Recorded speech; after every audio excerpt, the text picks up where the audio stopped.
Hello, everybody. Welcome to the second episode of MindMerge. Today, I have very beautiful guests with me. We have Daniel here, the president of Lifinity Club, and I have Dorcas, our pretty financial secretary. Today, we're going to be talking about a very, very interesting topic, inferiority complex. So, we'll be hearing from our guests their different perspective, opinions about inferiority complex, and I'm very sure our viewers are very interested in this topic.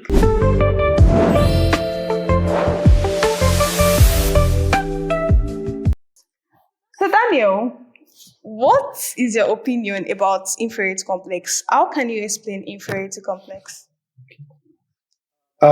Inferiority complex is a persistent feeling of inadequacy and unworthiness. So even if data prove otherwise, so a situation whereby someone is always feeling, like I said, is persistent.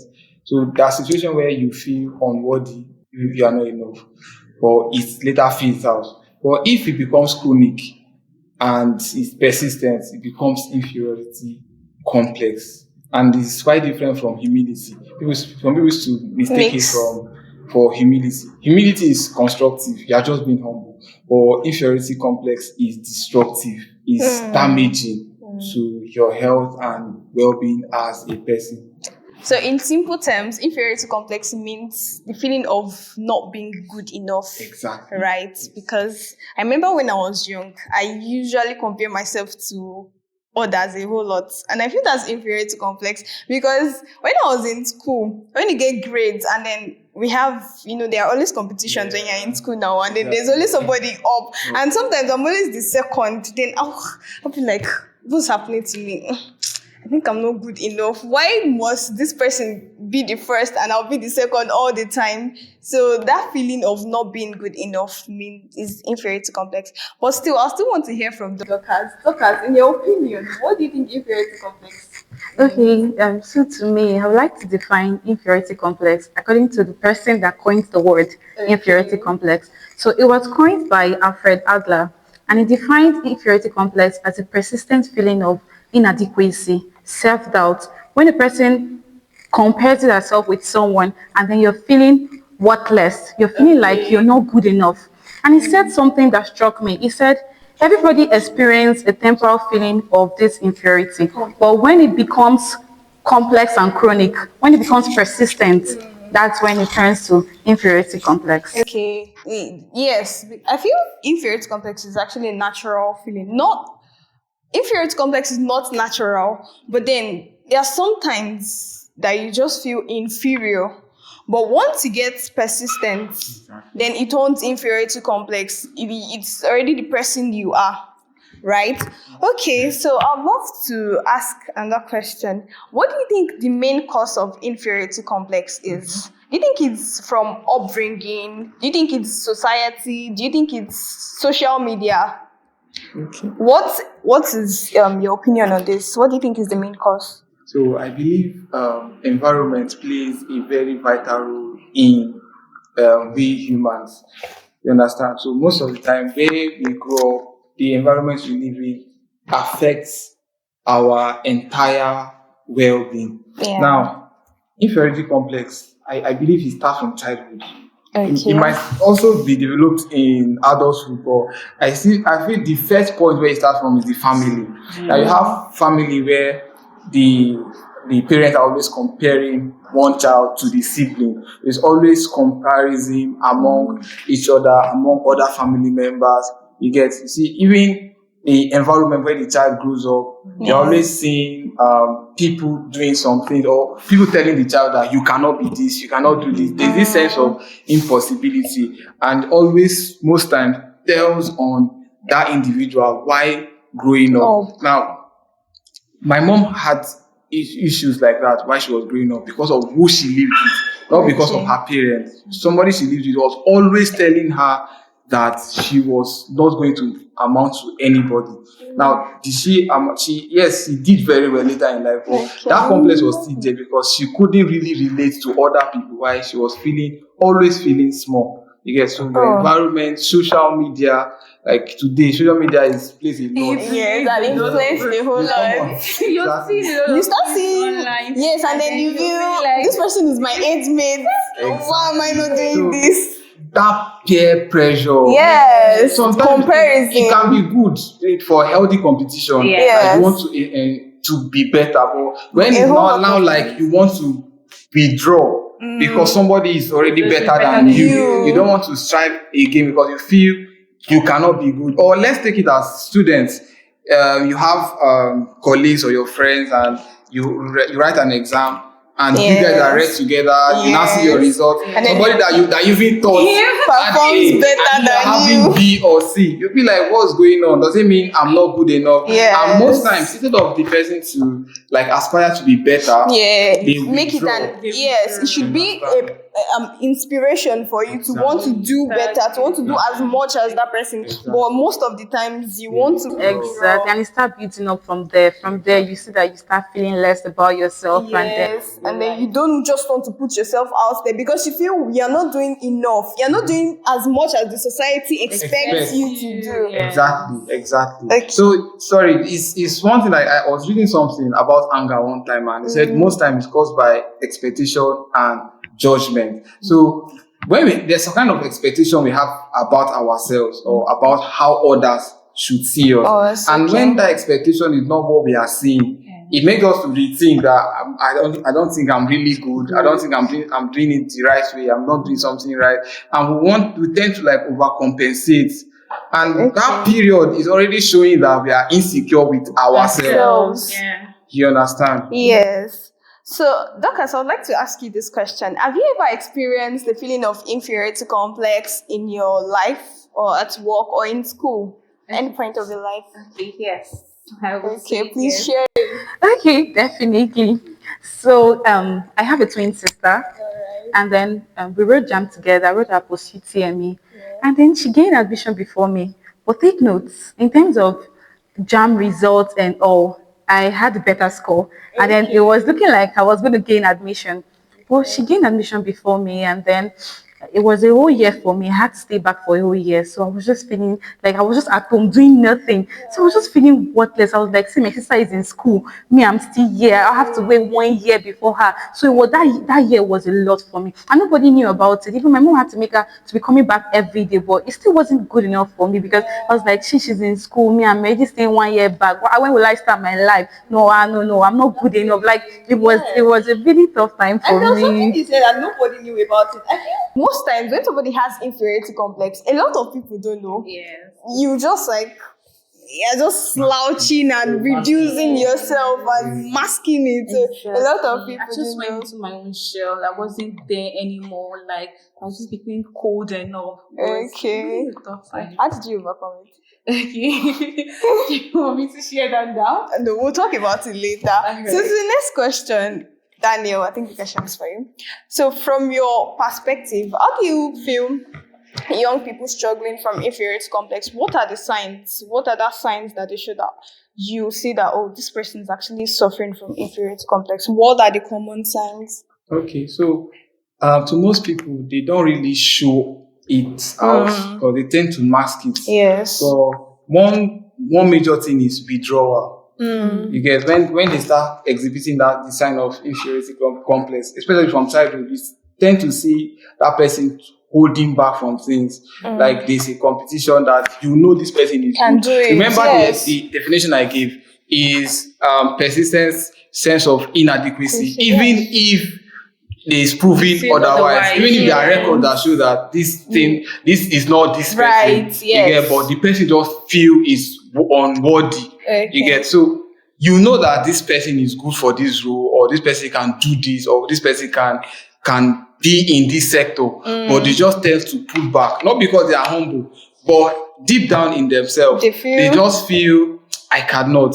They always I cannot do it kind You're of shrinking yourself. Exactly. So that constant withdrawal, that constant I'm not good enough, that constant comparison. Because I feel the greatest factor there is comparison. So when you see somebody always comparing themselves to other people, like why am I like this? Don't you see my friend is already riding his car? Why am I still staying this self-contained. My friend has already built his house. Like immediately you start hearing those kind of conversation, you know that this person is going into inferiority complex, and if he's not taken care of, it will become persistent, and it's really, really a very big issue when you get there.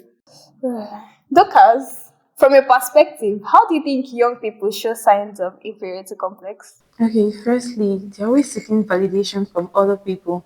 They want people to validate what they are saying, for people to acknowledge that, okay, maybe what they said is right or not. And then anxiety in social gatherings. You see them whenever they're in the midst of their peers, or they're always feeling anxious and nervous, and then they don't want to comfort.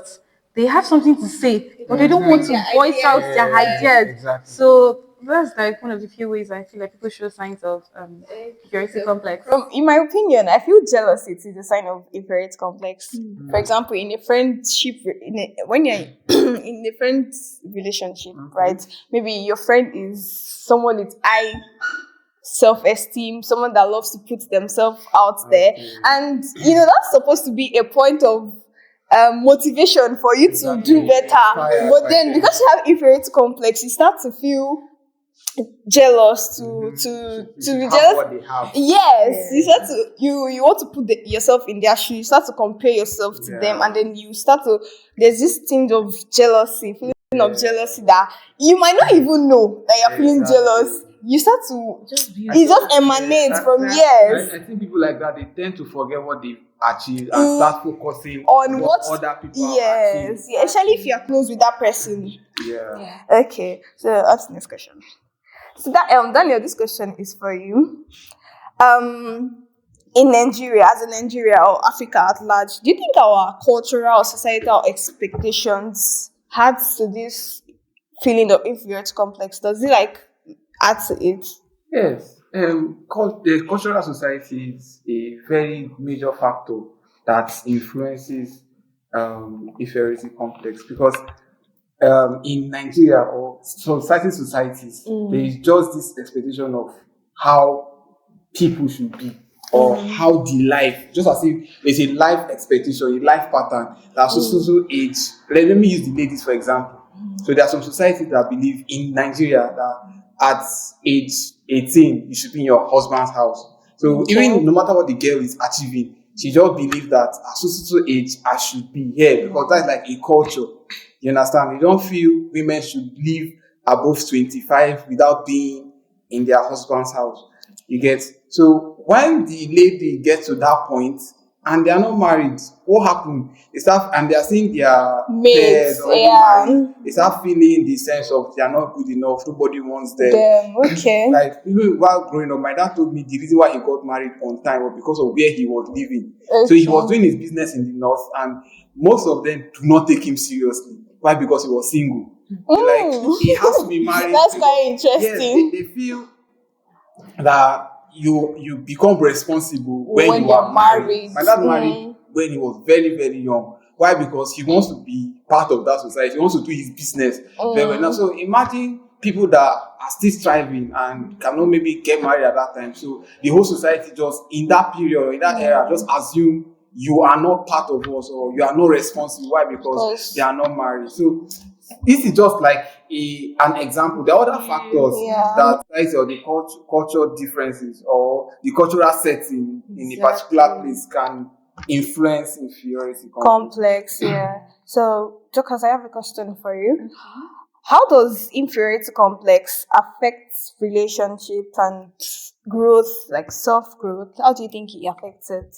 Okay, so a person suffering from inferiority complex, excuse me, we don't want to put his or herself out there. And then, okay, let's take for example now, you're in a relationship, but you're feeling like you're not good enough for that person. Exactly. And then you're like, you might be the reason for the breakup. Yeah, and then you what's not even there. You start to inculcate feelings that are not there. And then you don't want to give your best in that relationship. You don't want to put your all in all because you feel like you're not good enough for this person. This person is way more than you. And then you start drawing back. And then it will really affect your relationship. And then not even in terms of romantic relationship, in terms of like growth. Yeah. you can feel inferior and then use it as a, like, you're comparing yourself with someone, but you're not using it to downgrade yourself or downside yourself, but using it to motivate yourself. So in terms of growth, it can affect you when you start feeling like you're worthless, you're not enough. You would not want to put your all in all, and then you just go into your shell. So it can really affect your relationship. Someone that does not even have as much qualifications, as much talent as you have, and they're putting themselves out there, they'll do better than you. And then that even adds inferiority complex. But when you see that kind of person that is not even as good as you are, you start to feel you're not enough. Whereas you're even better than the person. Yeah, I just want to chip in something Okay. based on relationship. Okay. So I want to bring it in another line, like a father-child relationship. So while growing up, I had this kind of hectic relationship with my dad. It was very good, but there are situations where he just assumes as his son, you should know things. He doesn't teach us, but as per you're my son, and my dad is very good. He's an automobile engineer, so he knows anything about wires, anything about electronics. So we come to the house and something goes wrong. He just expects as far It's like pass it down to just know you. it. Okay. So I started fixing gen at a very young age, not because I learned it, but because I was forced to. So our generator will just go off, and the next thing he's expecting it to come back on in the next 5 minutes. And when it's not on, he will come and start. Let me just say insult, but it was like insult. Started making me feel like I cannot do anything. There's nothing I'm doing right. That I don't know anything. That as old as I am, I cannot fix this small thing. Imagine. So it got to a point that anytime I'm with him, I just know that I cannot do anything because no matter what goes wrong, I believe I cannot do it because he is there. So it took me to go out. I had to travel to my uncle's place to realize that I could do a lot. Of things. They just saw me like somebody that could do everything. I was fixing this, fixing that. From another line. Exactly, but in my house I cannot do anything. Yeah. So that stuff really affected our relationship. Now we are better because maybe we've stayed far away for a very long time. So we relate more better, but then it really affected me. Yeah. So we can say that in that kind of two different situations, the feeling of inferiority complex changed because of the situation of things. That's why I usually put the factor of environment. Very important. Yeah. So, what practical? I'm throwing this question out. So, what practical steps can someone take to overcome feelings of inferiority complex? So, I'm throwing it to Eddie. Let me just quickly say this. Then I'll hand over to Dr. So, I believe first of all is awareness, recognizing the fact that you have that inferiority complex, but many people fail to recognize it. Yes. And even if they recognize, many people fail to accept. Why? Because there is a form of inferiority complex that is controlled by ego. So you feel like arrogance. So because there's something in you that's making you feel small. Yes. But you want to overshadow it. So you try to overcompensate. You try to overdo things. You try to make sure you are seen in the society. So most times people like that don't ever accept that they have that particular complex. So the first thing is to accept it, to recognize, then you accept. Before you can even take steps to solve the issue. Yes. And how do you solve it? You now have to start having a mentality shift from I cannot to I can. From I am not good enough to I am good enough. Even if you are not there, you can use the word yet. There's this formula I saw somewhere. You call it HORSE, the HORSE formula. So H is hope, O is optimism, R is resilience, and SE is self-efficacy. So you always have hope. So even if you cannot do it, you know you can. Yes. Hope is very important. And then it's very good to be optimistic. There are people that are pessimists. They always know that things will They always see negative in things. So no matter how the situation is, just be optimistic that things will go my way. Then the next thing is resilience. You will stay there till it happens. No matter what. That's why instead of using I cannot or I cannot be better than this. I'm not. You can instead of that use I'm not there yet. Yes. Meaning you can do it. Yes, then self-efficacy is the confidence you have in yourself. So building that self-confidence is very important. Okay. All right. Just chipping some few things Okay. to what he has said. Firstly, I would say acknowledge your small wins. Yes, very important. Very important, and those are the things that people fail to do. Yes. They do not look back and say, okay, this is where I'm coming from. I'm is not where I want to be, but I'm not where I used to be. That's the favorite quote of my sister. She would always say that. So acknowledge your small win. Look at where you're coming from. Okay, these are the things I've achieved, and then this is the things I need to achieve. Try not to compare yourself with people. That's Because very that's where important. inferiority complex starts from. When you Yes. start comparing yourself with people and feel like, okay, no, she had an A, why am I getting a B? Try to work on yourself. Yes. Start from setting small goals and then you start accomplishing them one after a time. And then try to talk to people. You can talk to a therapist. Yeah. If you feel like it's not something you can handle on your own, Exactly. when you talk to people or a Yes. therapist rather, they would guide you in the right way, and gradually, you see that you're out of it. Exactly. I can do it. Yes, Like that's why I can do it. Very mentality, important. positive mentality. Yeah. All right. So, what role do you think schools, families, religions, friends can play in reducing this problem of inferiority complex? Okay. So in terms of schools, like most time, I don't know, the pattern has changed now. Right? You know, the system of having these grades, somebody taking first like from primary school, building all this kind of competition amongst children. Sometimes it has affected the self-worth of those kids. Yes. I know some schools now that they don't usually use that kind of grade pattern. They just Okay. know you pass. There's no first, second, third, or anything. You get. So I feel if we can change the orientation, because I believe everybody have their strengths and their weaknesses. Yes. So I might not be good in math doesn't mean I'm not good in English or literature. So the fact that somebody is having an A in math and I'm having C or B doesn't mean I'll not have A in literature. So we should tend to build on people's strengths and not overshow their weakness, because that's what we do in most society, even in school. Yes. They tend to show your weaknesses instead of amplifying your strengths. So you know we are doing well in this, but they just tend to overlook it because I'm failing this other part. So I feel for families, stop comparing, stop that comparison. You have two kids or their siblings and you are now comparing one to the other. They're not stripping something. I think for that school, teachers still need to work on these things. Like when somebody is doing well in class, you don't just like continue hammering on the fact that that person is doing well. Pick out people that are not doing as well too, and make sure to work on them. Exactly. Yes, so that they don't feel small. Especially when you see something that they can do very well. Yes. And it's easy to encourage them. That Yes. Yes. Okay, if you can do this, then Sade had A in maths, but you can draw very well. Look at the kind of beautiful picture you are making. Make them feel that yes, there's something they can do. Because most times some kids believe they cannot do anything. Meanwhile, they have talent. Yes. Yes. All right. To the last question. What advice would you give to a young person currently struggling with the feeling of I am not good enough, inferiority complex in general? Okay, so just as like he has rightly said, firstly, I want you to accept it. Accept that, okay, you're suffering from inferiority complex. That's like the first step. And then have that I can do it mentality. Do not compare yourself with other people. You are good enough. You are good. You are better than you think you are. Yes. And then try to talk to people about it. Do not keep it in. Try to talk to people. Talk to your family. Talk to your loved ones or your friends. It will help. Thank you.